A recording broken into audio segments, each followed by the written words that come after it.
Hello, I'm Dr. Karen Reyes and I will be discussing the efferent visual system and disorders of motility. The learning objectives of this session is for you to acquire a thorough knowledge on the applied anatomy and physiology of eye movements in both the supranuclear and intranuclear portions. You'll gain proficiency at localizing lesions in the ocular motor pathways and gain the working knowledge on how to diagnose and manage a workup and treatment of diplopia. The function of the oculomotor system is to establish a clear, stable, and binocular vision. The two basic human eye movements to help perform these tasks are your gaze stabilization, mainly done by a vestibular ocular movement, and the vestigial optokinetic movement, and gaze shift, mainly done by your vergence, your convergence, or your divergence, the smooth pursuit, and your saccadic eye movements.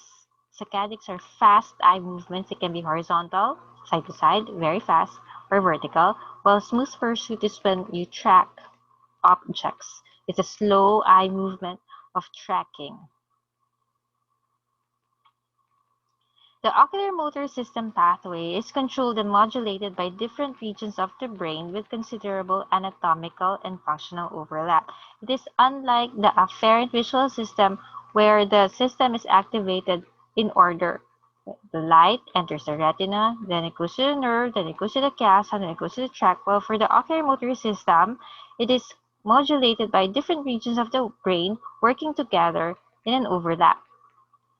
For the purpose of discussion, eye movement generation will be discussed anatomically from top, meaning from the visual cortex or from the brain cortex down to the eye, to the bottom. So top, the brain, to the bottom, the eye. So eye movement generation, the topmost is in the frontal eye fields.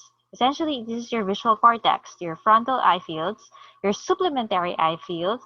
It goes out of the occipital lobe, the parietal cortex, so the posterior parietal cortex.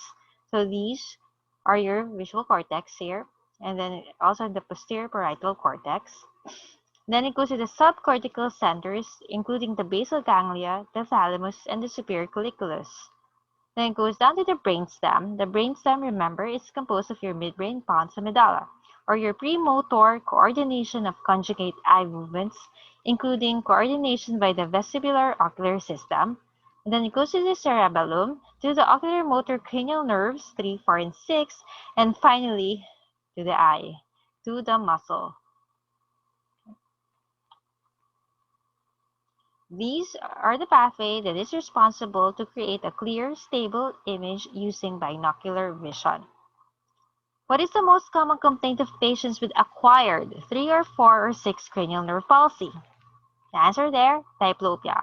Or they see 2 images when they should only be seeing 1. So diplopia in acquired 3, 4, or 6 nerve palsy.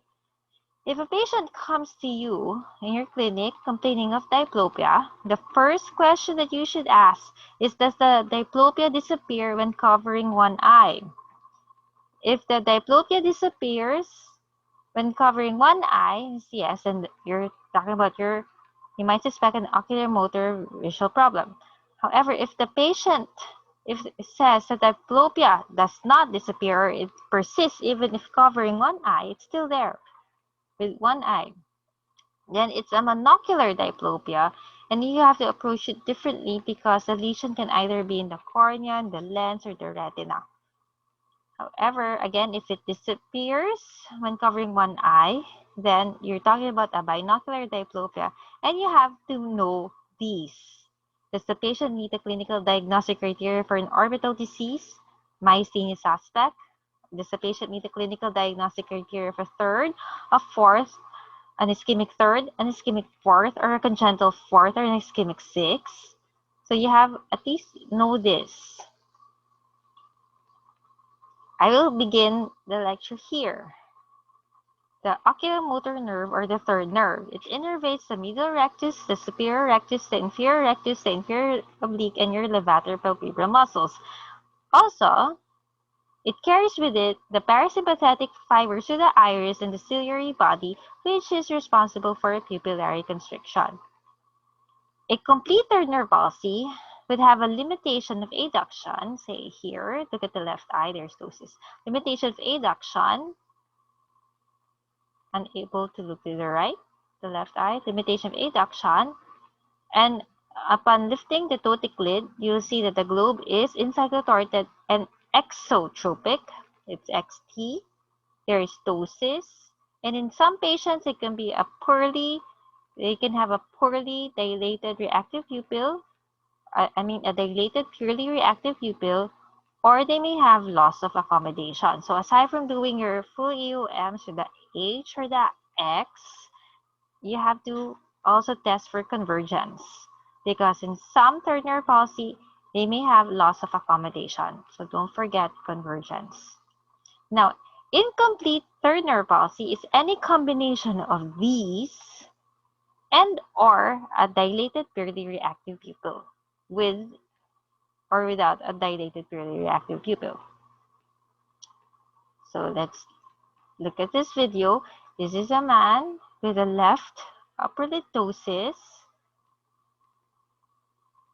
So you can suspect a third nerve right away if there is a left upper lid ptosis, and upon lifting the upper lid, the eye is XT, exotropic and encyclotorted. And then horizontal gaze. The left eye cannot adduct, while abduction is good. And looking superiorly or inferiorly in this case, see there is limited depression on the left eye. And upon looking up, there is limited superduction on the left eye. There you go. See, abduction is good. And if you look at the pupil here, you can see that you have an anisochoric pupil on the left, which is a slightly dilated and probably poorly reactive pupil. So this is a complete third nerve palsy pupil involving on the left eye. The anatomy of the oculomotor nerve. First, it starts with the oculomotor nerve nucleus, which is located in the midbrain. So this is Mickey Mouse. If you see a Mickey Mouse structure, that's the midbrain. So the nucleus of the third nerve is there in the midbrain. And then when it travels out and wanders through the brain, it becomes an optic nerve fascicle. Then it enters the subarachnoid space. Then it will enter the cavernous as it enters the eye, and then it enters the orbital portion to enter the orbit and to innervate its desired muscle. The nucleus complex of the third nerve. See, the nucleus here, it's not a single nucleus, but rather it's a nucleus complex because it has different parts. So the entire thing here, the dorsal view, that's your nucleus complex of the oculomotor nerve.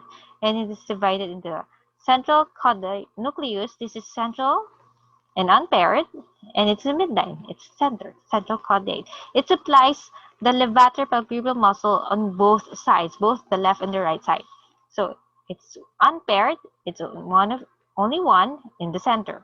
And there's paired a superior recti subnuclei, a paired inferior recti subnuclei. And here in the lateral view, you can see a paired inferior oblique nuclei. And in the dorsal view, there is your Edinger-Westphal nucleus here. It looks like a spaceship here. That's your Edinger-Westphal nucleus again. This is the one that's responsible for pupillary constriction and accommodation. So it's called the nucleus complex. The most common cause in a general third nerve palsy is an ischemia. It can be embolic or thrombotic. Mostly at the mesencephalic, because it's in the midbrain, mesencephalic portion of the basilar artery. Remember, the nucleus is still in the midbrain, so any lesion in the midbrain that may cause a nucleus complex palsy. And commonly, it may be either an embolic or a thrombotic event, like a stroke. Now, again, as the nucleus travels through the brain, it will become a fascicle, and this fascicle will traverse a lot of structures through the brain. It can be the medial longitudinal fasciculus, the tegmentum, the red nucleus, and the substantia nigra. And it will emerge from the cerebral peduncle. So look at here, the lateral view. So nucleus, fascicle, travel, pass through all these structures. And then it will emerge as a cerebral peduncle to form the oculomotor nerve trunk. It is now near the cavernous here. So it's a trunk between the superior cerebellar and the posterior cerebral artery. So before it's near the cavernous, but not yet. Okay, so it emerges and forms the oculomotor nerve trunk. Now, an oculomotor nerve fascicle lesion would present with either a complete or an incomplete third nerve palsy. So incomplete, so it can be anything: ptosis, superior rectus defect, superior rectus. So either a complete or incomplete third nerve palsy plus other neurologic signs due to the midbrain structures involved. So the patient will present with syndromes such as a third nerve palsy plus, say a Weber, an ipsilateral third nerve palsy plus a contralateral hemiparesis to include the lower face and tongue. Your Benedict syndrome is a third nerve palsy plus a contralateral tremor because the lesion is somewhere in the red nucleus. The Nagel syndrome is your ipsilateral third nerve palsy plus a cerebellar ataxia because the lesion will be somewhere in the cerebellar peduncle, while your Claude's is your ipsilateral third nerve, which is a combination of your Benedict and your Nagel because the lesion is bigger here because it involved the red nucleus plus the superior cerebellar peduncle. A common etiology for an oculomotor nerve fascicular lesion, this now is a fascicle, is again ischemia, can be thrombotic or embolic or an hemorrhage anywhere in the structure of the brain there. Now, if it's a subarachnoid lesion, it means the third nerve is somewhere traveling the subarachnoid, the ventral space of the midbrain, until the posterior clinoid process before it enters the cavernous. So a common lesion in subarachnoid area is your extradural hematoma. When the oculomotor nerve is in the cavernous, it will be joined by the fourth nerve and the sixth nerve and the V1, V2 portion of your trigeminal nerve, and of course your sympathetics. So any lesion here in the spinal cavernous area will have a total ophthalmoplegia because it will not just involve the third, it may involve the sixth, it may involve a purely reactive pupil because of your sympathetic paralysis. And at this area, the sphenocavernos is cavernous. It's called a cavernous because it's near the internal carotid. It's near where the internal carotid artery is. So it can be vascular, like an aneurysm. So any lesion here in the cavernous.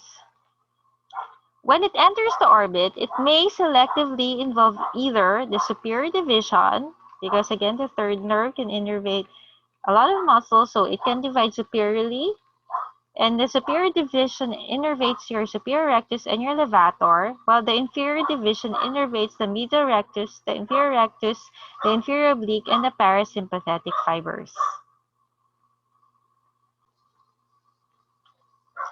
If it's in the orbit, it's now joined by your cranial nerve 2 or your optic nerve. So there is an associated optic neuropathy. There's an associated blurring of vision and may have proptosis also because it's already in the orbit. So there can be blurring of vision and proptosis if it's in the orbit area. Also in the cavernous can also present with proptosis. But since the cranial nerve 2 is not yet in the cavernous, so vision is usually good. So if the vision is bad, that's already in the orbital lesion. That's already in the orbit. And causes can be inflammation or ischemia again. Now, the oculomotor nerve synkinesis. This happens when axons regenerating within the proximal end of the severed branch becomes misdirected and innervate the mismatched muscle. It's formally called aberrant nerve regeneration. And it's an acquired palsy, usually 9 weeks to 3 to 6 months after injury. If it's congenital, it's 1 to 6 months after birth. Remember, synkinesis, this one, aberrant nerve regeneration, does not occur after ischemia. It does not occur after ischemia. It's usually due to an injury or a tumor. So what happens again with an oculomotor nerve synkinesis? Because again, the proximal portion of the severed branch of the third nerve would regenerate, and instead of going back to its muscle of concern, it will innervate a different muscle. So your pseudograft sign, the real graft is seen in thyroid. In your pseudograft sign, you see that there is retraction and elevation of eyelid on attempted down gaze. It means the fibers that's supposed to subserve your inferior rectus to look down ends up going to the levator. So on an attempted down gaze, look at the right eye. The right eyelid lifts. There's elevation of the eyelid. So the fibers that's supposed to go in your inferior rectus ended up going to your levator. So when the eye wants to look down, the lids retract. There's also a horizontal gaze synkinesis where there is elevation of the eyelid on attempted adduction. So when the patient tries to converge or adduct, the eyelid retracts because the fibers are supposed to be going to the medial rectus ends up going to the levator. There's also adduction on attempted elevation or depression, or there is a limited vertical movement with occasional retraction of the globe on attempted vertical movement. There can also be a pseudo-Argyll-Robertson pupil or a myotic pupil. Now, a secondary oculomotor nerve synkinesis, this is more common because it usually happens after a partial recovery. Say, there's a third nerve palsy secondary to an aneurysm or a third nerve palsy secondary to trauma, and then you follow up the patient after 3 months, you will see that there is partial recovery. However, you will observe these things, your pseudograft, or a horizontal gaze synkinesis, any of those things, and you will notice that the patient would have an oculomotor nerve synkinesis or an aberrant, there's a wrong nerve regeneration. So that's usually a secondary. This is a usual scenario. Now, a primary means that the patient has a meningioma, and if it's without apparent pre-existing third nerve palsy, and you just happen to discover that the patient has a meningioma or an aneurysm, and then you follow up the patient, and you will notice that they will have oculomotor nerve synkinesis. The secondary one is a more common scenario. Now, the 5 other clinical scenarios, again, of your oculomotor nerve palsy is a dilated to purely reactive pupil without ophthalmoplegia or ptosis. Essentially, this is a normal eye that's purely reactive pupil. There are complete or incomplete ophthalmoplegia with ptosis and a dilated purely reactive pupil, or a complete or incomplete ophthalmoplegia, ptosis in a pupil sparing, or an ophthalmoplegia, ptosis, or a small pupil, or your third nerve palsy with your synkinesis, or your aberrant third nerve regeneration.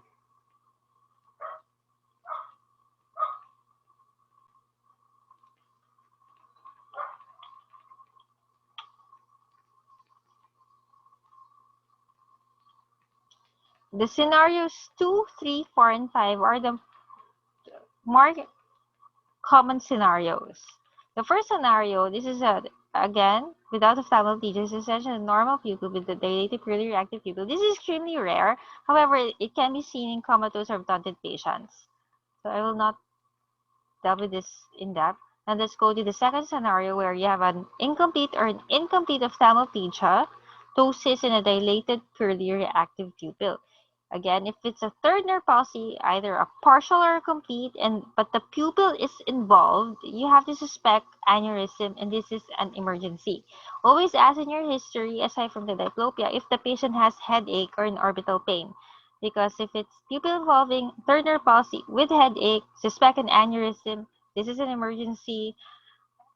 Order an MRI with an MRA or a CT with a CTA. What is the A stands for? It's angiography to look for the vascular structures because you have to have an angiography to check for your aneurysm. And most of the time, if it's a third nerve palsy secondary to an aneurysm, the aneurysm is located at the junction of your internal carotid artery and the posterior communicating arteries at the basilar area.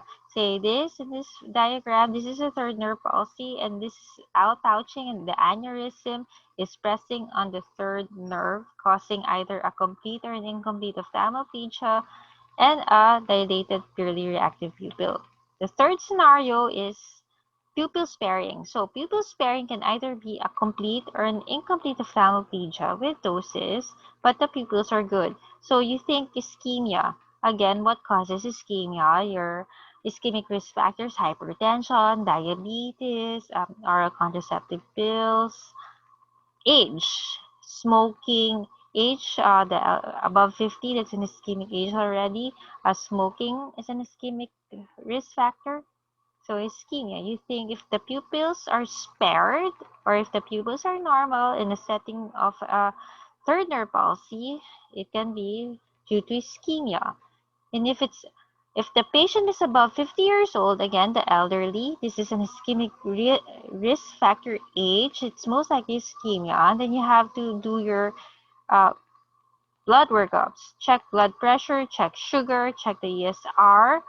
Uh, Again, this is a new paradigm shift. Before, we check all of these things. Then after 2 months of no improvement, you do a scan, the MRI, again, angiogram, angiography to rule out an aneurysm. However, a new paradigm shift is recommending that any third nerve palsy, you can scan immediately so that you can rule this out immediately. Now, if it's however, it's in a young patient, less than 50, immediately, aside from doing the ischemic risk factor workup, you have to prioritize the scan. Because if they're young, then they shouldn't be having ischemic problems. The risk factor for ischemia is low. So you have to image, you have to scan. And again, the third nerve is related to the posterior communicating artery aneurysm. So better to have aside from your imaging, your standard magnetic resonance imaging of the brain, you have to order that angiography. So image first. The four scenarios of ophthalmoplegia with a mid-position pupil, you may think of a cavernous lesion again because your sympathetic fibers are in your cavernous. So small pupil, because if it's a third nerve, it should be a dilated pupil. But if it's a mid-position small pupil, maybe it's in the cavernous. It's actually pathognomonic that the lesion is in the cavernous. Plus, again, since this is a cavernous, the patient may present with proptosis. You image MRI with an MRA. If it's a third nerve palsy with aberrant regeneration or a synkinesis, if it's a primary synkinesis, again, there's no obvious third nerve palsy, or it may be due to a slow-growing lesion. If, again, a primary synkinesis, it means you haven't investigated the patients for an aneurysm or a trauma. You have to investigate them with a scan. Again, image, magnetic resonance imaging of the brain with an angiography, either an MRA or a CTA.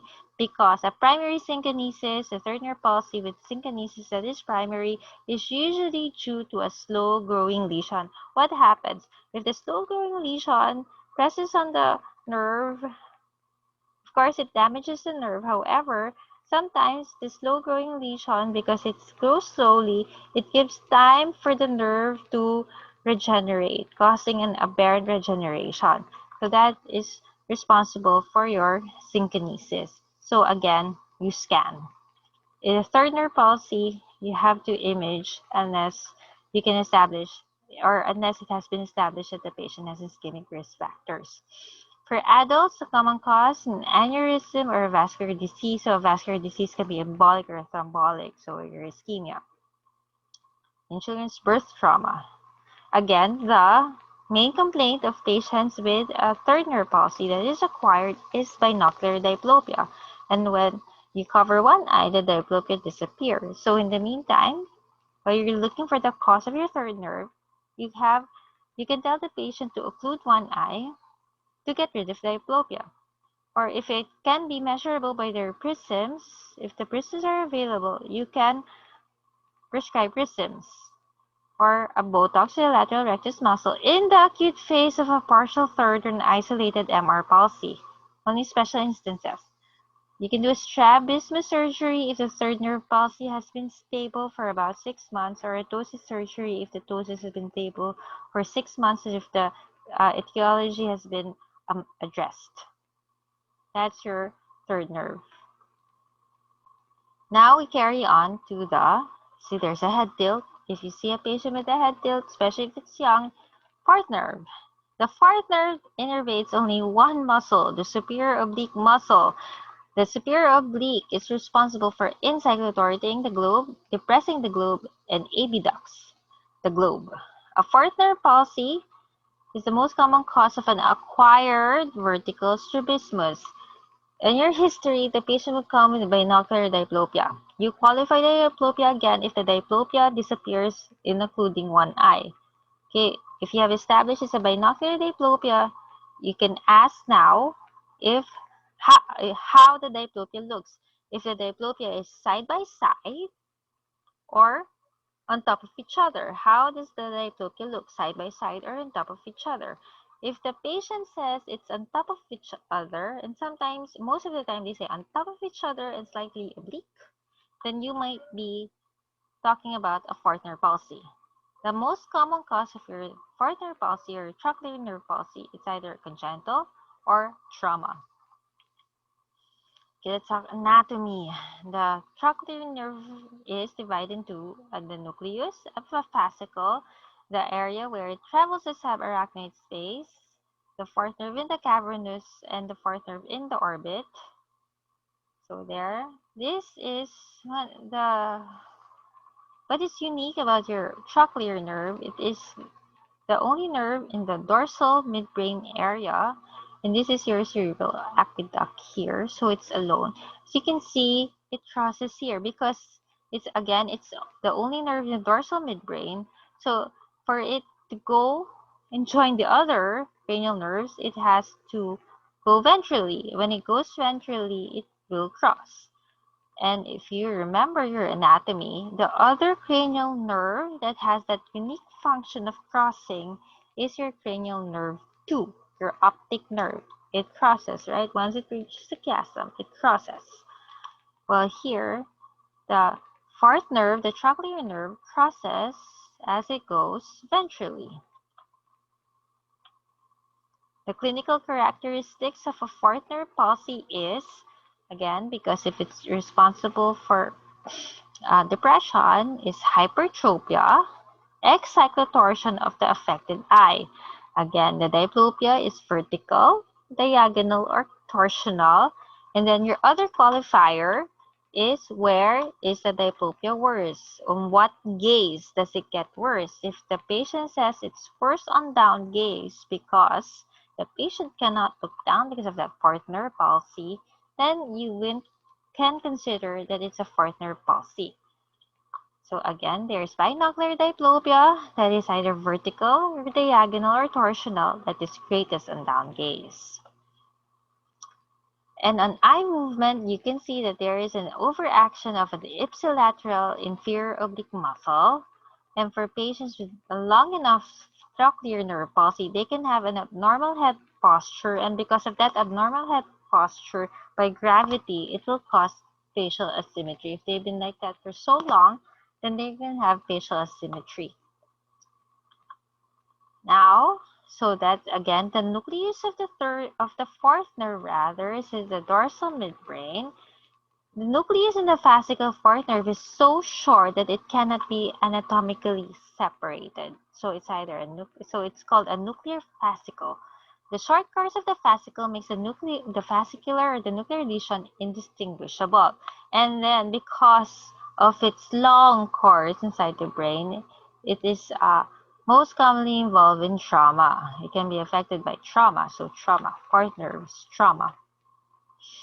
The two most common associated signs, if it's a nuclear fascicle lesion, it's like if it's contralateral to the side of the palsy, there can be a Horner's, contralateral Horner's. Why? because the anatomy of the mesencephalic region showing the proximity of your oculosympathetic pathway and the fourth nerve nucleus. Okay, so the oculosympathetic pathway, if there's a lesion in the oculosympathetic pathway, then the patient may have a Horner's or a small pupil. If there is a fourth nerve palsy plus a contralateral Horner's, there, it's a fourth nerve. It can be in the vesicle. So a right-sided midbrain lesion will lead to a damage to the right trochlear nucleus, or a left fourth nerve palsy. Damage to the descending sympathetic fibers would create a right Horner's. So right-sided midbrain, because of its crossing, will cause a left fourth nerve palsy with a right Horner's. If the lesion is after it crosses the midline, then the fourth nerve palsy is the same as the Horner's. See if it crosses after the midline. So here, if the lesion is after it crosses, so remember that they cross. So before they cross, they can be a contralateral Horner's, but if the lesion is somewhere after the crossing, then it's an ipsilateral Horner's. So ipsilateral to this side of the palsy, there can be an RAPD. Because again, so number one is the fourth nerve, and number two is your oculosympathetic pathway. If the lesion is here, there's a contralateral Horner's. If the lesion is after the crossing, then there's an ipsilateral Horner's. Again, a Horner's pupil is a small pupil. Because of its long course inside the brain, it is susceptible to injury or compression. Locally here, we usually see fourth nerve palsy after a motorcycle vehicular accident. Both nerves is often affected, again, trauma or aneurysm or basal meningitis. If it's in the cavernous, again, earlier the third, in the cavernous, you have your third nerve, your fourth nerve, your sixth, your V1, your V2, and your sympathetic nerve. So there can be a sympathetic paralysis, a small pupil, if it's in the cavernous, with or without proptosis. If it's the orbit, it is now. You have ecchymosis, proptosis with loss of vision.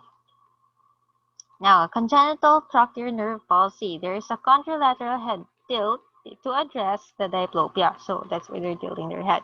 There's a large vertical fusional amplitude of 10 to 25 prism diopters. You can measure that.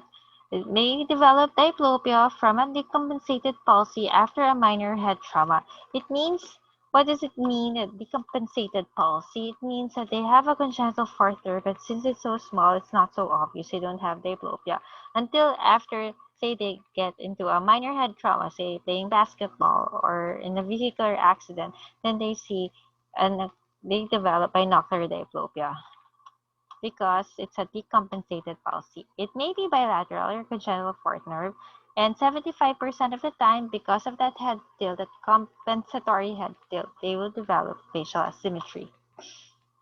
75% of all fourth nerve palsy, many do not present until adulthood. What happens in adulthood is patients get presbyopic, so they can't converge, and that can cause a decompensated fourth nerve because their convergence muscle is weaker. This will enhance the fourth nerve palsy. So it's mostly sporadic, and the patients can be neurologically normal. So the causes is unknown, or sometimes it can be due to aplasia or hypoplasia of the trochlear nucleus, or a lax and abnormally long SO tendon, or an absent or misdirected SO tendon. So the workup, you can do a double Maddox rod for your bilateral fourth nerve. You can do a ophthalmoscopy, so you can see that the retina is higher than the nerve. A photography. Photography means you ask the patients of old photos of themselves, and you see if they have that head tilt, if they have that hypertropia, the eye. Again, congenital, very little torsion. They usually don't have diplopia, binocular diplopia, but after an injury or a trauma, they can have that decompensated fourth nerve palsy. If it's acquired, it can be measurable by the torsion. And if again bilateral, the complaint of torsional diplopia or an exocyclotorsion of more than 10 degrees. If it's bilateral, you can complain of torsion diplopia. Or, again, you can measure the cyclotorsion of 10 degrees. Now, the the trochlear nerve palsy, the three-step test, or the Parks-Bichowski test. This is associated with your fourth nerve palsy. The step 1, determine which side is hypertrophic. So, which eye is higher? So, for this picture, step 1, the color red, step 1, here, the right eye is higher. So, if the right eye is higher, look here at this diagram, it's either the lesion is in the inferior rectus or the superior oblique of the right eye, or the inferior oblique or the superior rectus of the left eye. Step 1. Determine which side is higher or hypertrophic.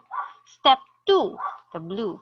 Determine whether the hypertropia increases on left or right gaze. Left or right gaze, because the lesion can either be the inferior oblique or the superior oblique of the right eye, or the superior rectus or the inferior rectus of the left eye.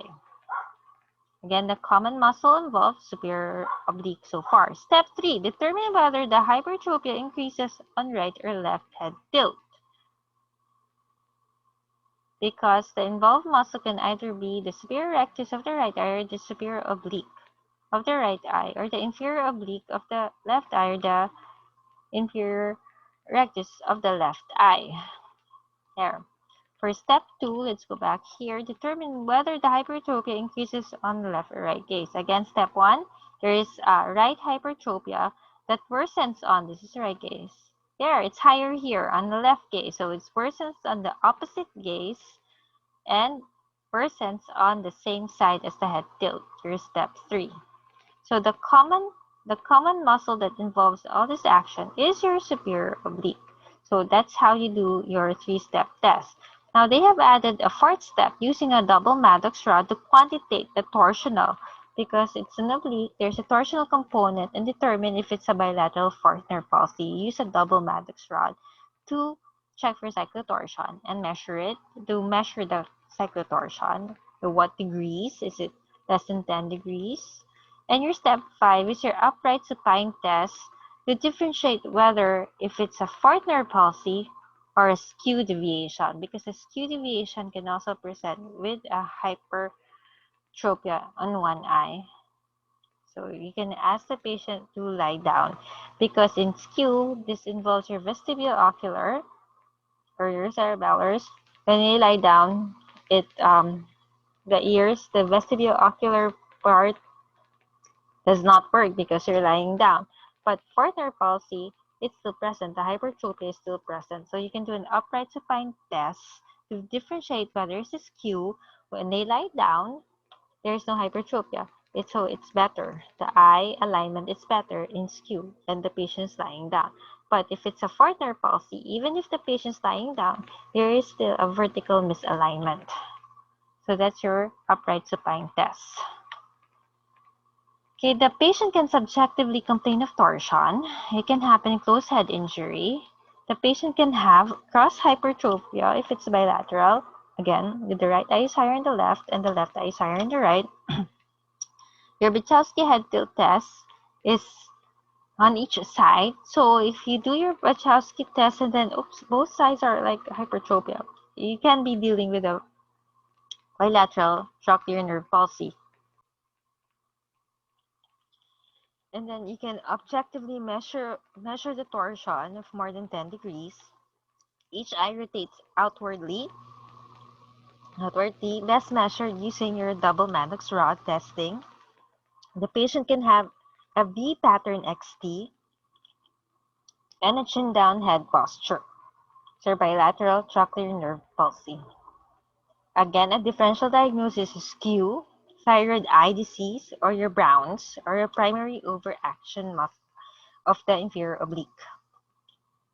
Again, the common complaint is binocular diplopia. Get rid of the diplopia, occlude one eye.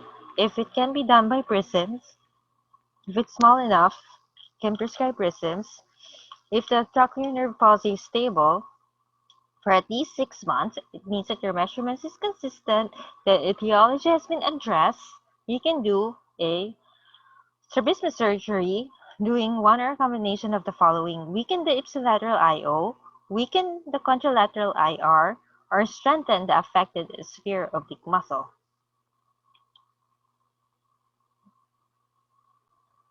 Now, let's proceed with the sixth nerve, the abducens nerve. It also innervates only one muscle, which is your lateral rectus.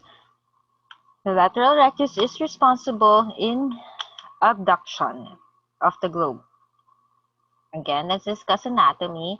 The nucleus of the six becomes a fascicle, then again in the subarachnoid area, the cavernous, and the orbit.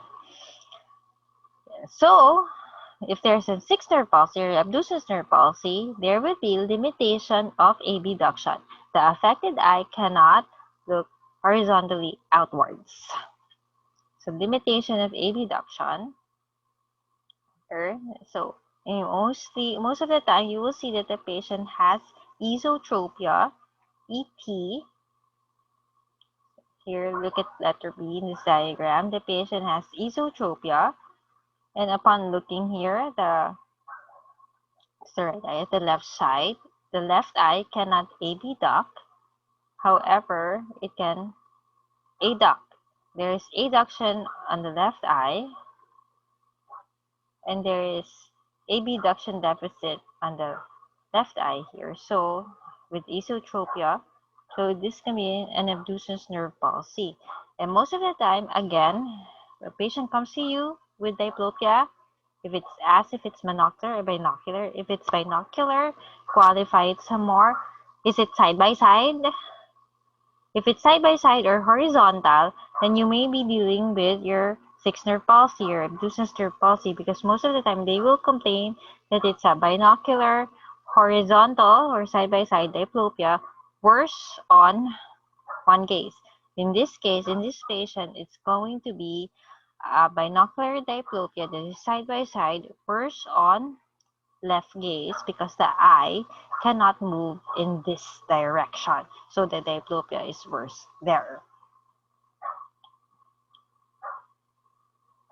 So here's a video of a man. Look here, the patient has esotropia, and upon horizontal eye movement, the right eye cannot do abduction. Again, there you go. Looking to the right, this is not moving, but the adduction is good. Saccades, left and right. Oh, there. Okay, smooth pursuit, the saccade. So this is a right sixth nerve palsy. So the abducens nerve nucleus, the sixth nerve nucleus has a motoneurons, abducens interneurons, and neurons that project to their cerebellar flocculus. The abducens nucleus. Here you go. So it has the motoneurons, the interneurons, and the neurons that project to their cerebellar flocculus. Now, these two here, the abducens internuclear neurons and the neurons that project to their cerebellar flocculus, are responsible for your horizontal conjugate eye movements.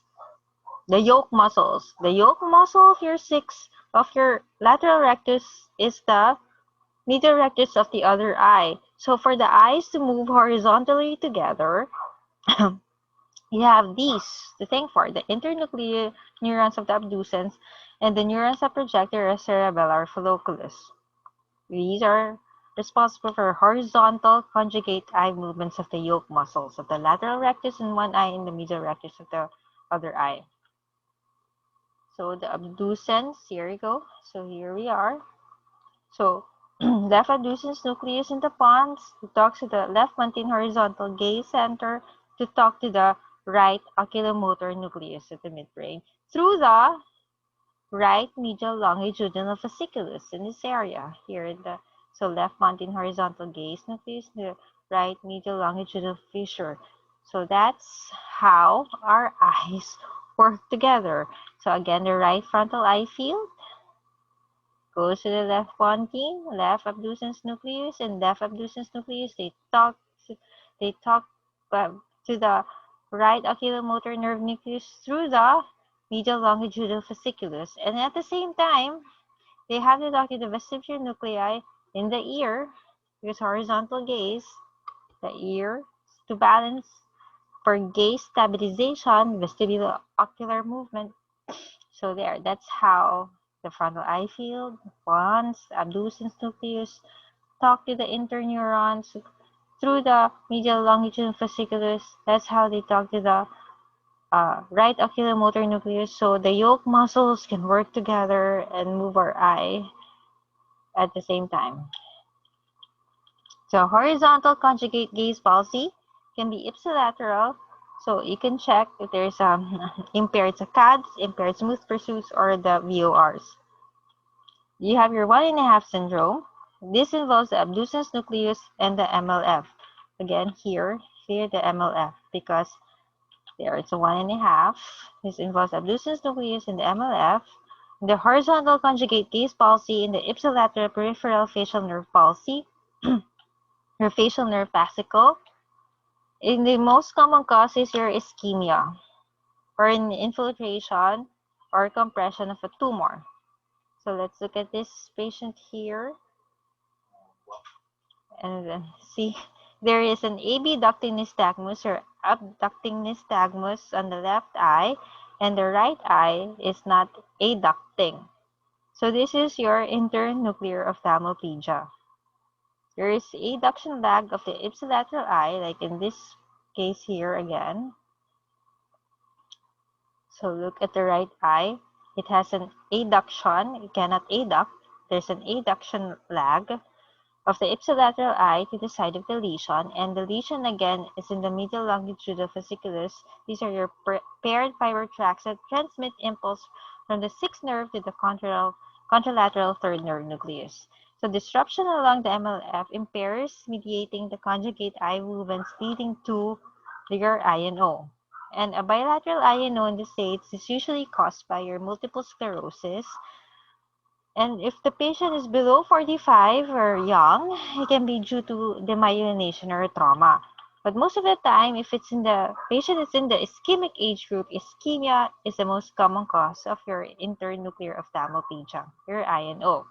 The abducens nerve fascicle. The fascicle of your sixth nerve is adjacent to a lot of structures. The facial nerve. See, this is a 6. Look at, there's a nerve that's looping around the 6. That nerve there, this is the pons, okay? That nerve there that's looping around the 6 is your facial nerve, your 7th nerve. So the 7th nerve fascicle loops around the 6. So most of the time, there's a 6th nerve palsy and the facial nerve palsy because of this anatomic structure, because the 7th nerve loops around the 6th. So the fascicle of the 6th is adjacent to the motor nucleus and the fascicle of the facial nerve, motor nucleus of the trigeminal nerve, the spinal tract of the trigeminal nerve, the superior olivary nucleus, the central tegmental tract, and the corticospinal tract. Causes, the lesion is usually, lesions of the fascicles usually. Again, ischemia is number 1, infiltration is 2nd, compression is 3rd. So, like the 3rd, the abducens nerve fascicle also involves a syndrome. It has 3 syndromes. The Raymond-Sastan syndrome, it involves a lesion in the ventral paramedial pons where the patient has a 6th nerve palsy plus a contralateral hemiplegia. You have the Miller-Gubler syndrome. It's also in the ventral paramedial pons. You have a 6th nerve palsy plus a contralateral hemiplegia plus an ipsilateral 7th nerve palsy or facial nerve palsy. Then you have your Fovea vesicular syndrome. Next slide. Because you have your 6th nerve palsy or a horizontal gaze palsy with your 7th nerve plus loss of taste of the anterior 2/3 of the tongue plus analgesia of the face. So 5th nerve is involved. Ipsilateral peripheral deafness, your 8th, and your ipsilateral central corner because of your sympathetic plexus. So Fovea vesicular syndrome is bigger. The causes is an aneurysm or atherosclerosis or dolichoectasia of the vessel, a space-occupying lesion above the dentorium, the posterior fossa, or it can be trauma. Now, as it travels through the brain, the sixth nerve is near the petrous apex. A petrous apex syndrome would cause an ipsilateral sixth nerve palsy, plus your gasteria ganglion is in the area of the petrous apex, plus an ipsilateral facial pain. Your gasteria ganglion is your sensory fibers. With an ipsilateral facial paralysis, ipsilateral deafness, and if the lesion here in the petrous apex is a Grady-Negro syndrome, where the patient will present with severe mastoiditis or otitis media that extended to the tip of the petrous bone, causing localized inflammation of the meninges, which will cause your Grady-Negro syndrome. So it's otitis media or mastoiditis plus inflammation of the meninges. That's your Grady-Negro. So it's a sixth nerve palsy with mastoiditis or otitis media. There can also be an aneurysm in the intrapetrosal part of the ICA. So again, the third nerve is a posterior communicating, while the aneurysm, your sixth, in the intrapetrosal part of the ICA, in the petrous portion here. It can be caused, again, a lesion in the petrous apex is usually also caused by a fracture at the basal skull or your petrous bone. Nasopharyngeal carcinoma is a common cause of a sixth nerve palsy in the petrous apex in our country. So if your patient presents with a binocular horizontal diplopia and you noted sixth nerve palsy, you check for your seventh, your eighth, and check for your seventh facial palsy. If the patient has a sinus problem or a hearing problem, you have to do a scan. You have to rule out nasopharyngeal carcinoma because this is a quite common disease in our country. So your three typical presentations or clinical scenarios in your sixth nerve involving the cavernous or your superior orbital fissure is your isolated sixth nerve, a sixth nerve plus a postganglionic corners, a sixth nerve plus a small pupil, a sixth nerve is associated with paresis of your third because again it's in the superior orbital or the cavernous. So you have your third nerve with the sixth nerve, the fourth nerve, or V1, V2, or a small pupil. So in the orbit, again, as I said earlier, orbit would present with either a loss of vision, proptosis, or chemosis. If it's in the cavernous, vision is still good, but in the orbit, if the patient complains of loss of vision, then you might be thinking of a lesion involving the orbit, especially if there is paresis of the other cranial nerves. Your third and your fourth and your pupils are involved. So, a sixth nerve palsy, an isolated sixth. What does an isolated sixth nerve palsy mean? It means only the sixth nerve is involved. It means the only problem that you see of the patient when you do your clinical exam is the abduction defect, your sixth nerve, your only the sixth nerve, an abduction defect. So an isolated six plus non-ischemic risk factors, or the patient's above 50. So the patient is uncontrolled diabetes, uncontrolled hypertensive. You can work up the patient and address if the patient has dyslipidemia and control that. If there is no improvement in 2 months' time, you can proceed to do your imaging, magnetic resonance imaging of the brain with contrast with a special attention to the basal skull because you want to rule out your nasopharyngeal carcinoma. However, like your third, like your fourth, if the patient is young, below the ischemic age risk group, you image immediately. Image because you want to rule out a nasopharyngeal carcinoma or an aneurysm. And of course, measure the other ischemic causes because there. So if there is a sixth nerve palsy, so abduction deficit plus either cranial or neurologic sign, so sixth nerve palsy plus a headache, sixth nerve palsy plus a hemiplegia, you have to do a scan because there are other structures involved, not just your sixth nerve. So you do a scan. And as an ophthalmologist, since the patient complained of binocular diplopia, occlude one eye to get rid of the diplopia. If it's measurable by prisms or if the prisms are available, if the desired value of the prisms is available, you can prescribe prisms if the palsy is stable. And also, you can do surgery if the palsy is stable for at least 6 months. You can do an incomplete for incomplete palsy, you can do a medial rectus recession with a lateral rectus resection. For a complete palsy, you can do a partial or full transposition of the superior rectus and the inferior rectus towards the insertion of the lateral rectus muscle. So we have addressed this. Does the patient meet the clinical diagnostic criteria of the third, fourth, or congenital fourth, or an ischemic sixth nerve? So we have discussed that. We have also discussed does the patient meet the clinical diagnostic criteria of orbital disease. Now let's talk about myasthenia.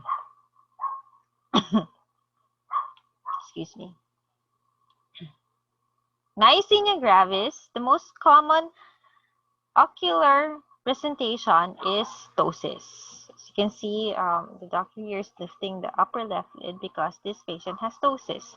And the patient can, and you can check if it's ptosis, you can elicit the Kogan eyelid twitch or the enhanced ptosis test. And in some patients, they can have binocular diplopia. And most of the time, in myasthenia, the pupils are unaffected. So look at here. So the patient has ptosis because the examiner is lifting the left upper lid. This is an example of your enhanced ptosis test, where upon lifting the ptotic eye, the other eye would have ptosis. You're enhancing the ptosis. There you go. Enhanced ptosis test. That's our enhanced ptosis test. The myasthenia gravis has a bimodal pattern. It has an early peak in the second and third decade of life, and there is a female predominance. And the other peak is the late peak in the 6th to 8th decade, which is more specific for ocular myasthenia, and they have a male predominance with an HLA-B27, HLA-DR2, and it can be associated with other autoimmune problems like your thyroid, pernicious anemia. What happens in myasthenia gravis? There's antibodies directed against at the acetylcholine receptor sites at the neuromuscular junction. So this is a neuromuscular junction here. So there is antibodies targeting against the acetylcholine receptor sites. Your receptors. This is your acetylcholine receptors. There's antibodies here that's blocking it. So which will cause an acetylcholine receptor blockade, which breaks down the membrane and accelerates the degradation of your acetylcholine, thereby reducing its effect in the neuromuscular junction. With no acetylcholine there, on sustained muscle activation, the muscle will not function. You can do various pharmacological testing in myasthenia gravis, like your tensilon test or your edrophonium test, where the tensilon would increase the amount of acetylcholine at the neuromuscular junction. You can test for your serum as anti-acetylcholine receptor antibody titers. So blood test, check the titers of your anti-acetylcholine receptor antibody. You have 3 different antibodies: the binding antibodies, the blocking antibodies, and the modulating antibodies. Again, if you look at here, so the binding antibodies, the modulating antibodies, so there can be different antibodies in those areas. The binding antibodies are present in 80 to 85% to 90% of systemic myasthenia gravis patients and 50% of ocular myasthenia gravis patients. So that's the more common antibodies in your anti-acetylcholine receptor antibodies. Then there's also your serum anti-muscle specific kinase antibody titer, your anti-MuSK, used when your anti-acetylcholine receptor antibody titers are negative. Now, how do you do the tensilon test? in the local setting, you rarely do this, but abroad, they can do this because they have this elaborate setup. You have to have your crash cart with you, so you have to stand by your atropine. So yeah, stand by the atropine because you will induce the acetylcholine receptor. So inject 2 milligrams of your Tantalon, your endorphonium IV. Observe for 1 minute. What will you observe? You observe for side effects. If there is side effects of the Tantalon, that's already a positive response. Stop the test and give the atropine. Now, within that 1 minute, if there is no side effect, if there is no response, if there's no positive response of the doses or the diplopia, you give 4 milligrams IV and then observe if the patient's symptoms improve. If there is no response, give the remaining 4 milligrams and check for improvement because again, the Tantalon would increase the acetylcholine receptors in the neuromuscular junction. So there should be improvement near Tantalon. Again, locally, we don't do the Tantalon test. Now, the neostigmine test, this one's prostigmine, this one's intramuscular. It's ideal for young kids because you just inject prostigmine intramuscularly and then have the patient come back after 45 minutes. If the symptoms of ptosis and binocular diplopia improve, then that's a positive. So, there. So, positive for myasthenia. You can do a sleep test. Have the patient sleep in a dark, well ventilated, well air-conned room so the patient can sleep.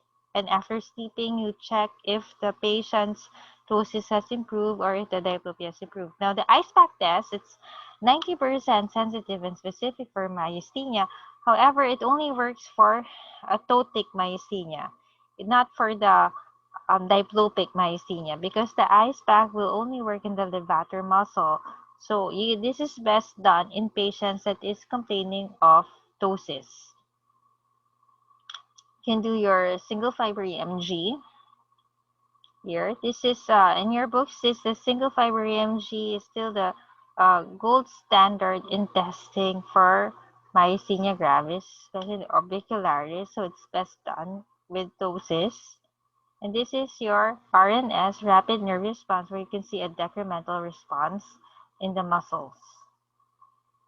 So does the patient, we have covered everything. Does the patient, does the diplopia disappear when covering one eye? If it's yes, rule out if it's an orbital disease.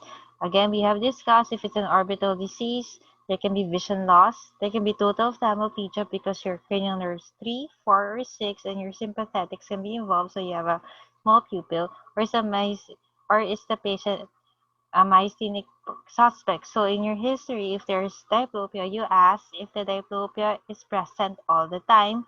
If the diplopia is variable or it worsens during the day, or if the ptosis worsens during the day or at night, then the patient may be a myasthenia suspect. Okay, so if the patient does not meet the clinical diagnostic criteria of an orbital disease or myasthenia suspect, then you evaluate whether the patient is an ischemic third, an ischemic fourth, or congenital fourth, or ischemic sixth, which we have discussed extensively, and investigate. And remember, proper history and clinical evaluation is key to tailor diagnostic and therapeutic management. You qualify the diplopia. Is it monocular? Is it a binocular diplopia? How does it look like? Is it side by side? Is it on top of each other? And at what gaze is it worse or what gaze does it get better? And if the diplopia is present all the time during the day, again, if it worsens at night or if it worsens when the patient is tired, then you might be thinking of myasthenia. Again, localize the lesion, master the anatomy, frontal eye field, subcortical area, your pons, etc., down to the eye. Localize it so you will streamline your imaging. Microvascular ischemic palsies resolve over time and is also the most common cause of your palsies in the ischemic age group.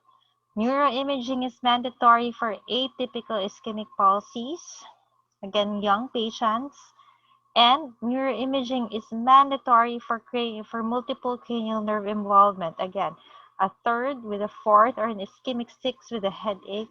Again, if it involves multiple cranial nerves Image. Do an MRI. In the meantime, get rid of the diplopia by occluding. These are my references. Thank you for listening to me.